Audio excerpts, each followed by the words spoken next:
Iran Israel યુદ્ધ વચ્ચે અમેરિકાની એન્ટ્રી થઈ ગઈ છે। અમેરિકાનો ઈરાન ઉપર અટેક સામે આવ્યો છે। ઈરાનના 3 ન્યુક્લિયર સ્થાનો ઉપર હુમલો કરવામાં આવ્યો છે। આ હુમલા બાદ ડોનાલ્ડ ટ્રમ્પની સોશિયલ મીડિયા સાઇટ એક્સ ઉપર પોસ્ટ પણ સામે આવી છે। દુનિયાની કોઈ સેના આવું ન કરી શકે, ટ્રમ્પનું આ નિવેદન, ટ્રમ્પનું આ સોશિયલ મીડિયા પોસ્ટ સાથે જ કહ્યું કે આપણા તમામ પ્લેન સુરક્ષિત પરત ફર્યા છે।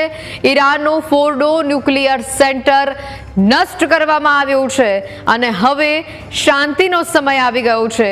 આ સોશિયલ મીડિયાની એ પોસ્ટ આપ જોઈ રહ્યા છો ટીવી સ્ક્રીન ઉપર। ઈરાનને હવે સમજવું પડશે। રાત્રે 2:30 વાગ્યાનો સમય હતો અને જ્યારે આ હુમલો કરવામાં આવ્યો, અમેરિકી મીડિયા તરફથી પણ તેની પુષ્ટિ કરવામાં આવી છે। જે રીતે ડોનાલ્ડ ટ્રમ્પ દ્વારા પોસ્ટ કરવામાં આવી હતી તે જુઓ તમે।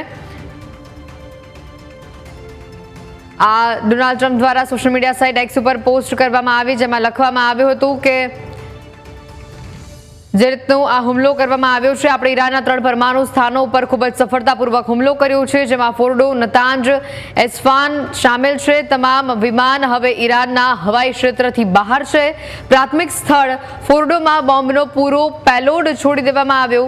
તમામ વિમાન પરત સુરક્ષિત આવી ગયા છે। આપણા મહાન અમેરિકી યોદ્ધાઓને અભિનંદન। દુનિયામાં કોઈ એવી સેના નથી જે આવું કરી શકે। હવે શાંતિનો સમય છે। આ મુદ્દા ઉપર આપનું ધ્યાન આપવા માટે ધન્યવાદ, તેવું પણ ડોનાલ્ડ ટ્રમ્પે પોતાની સોશિયલ મીડિયા પોસ્ટમાં ટાંક્યું છે।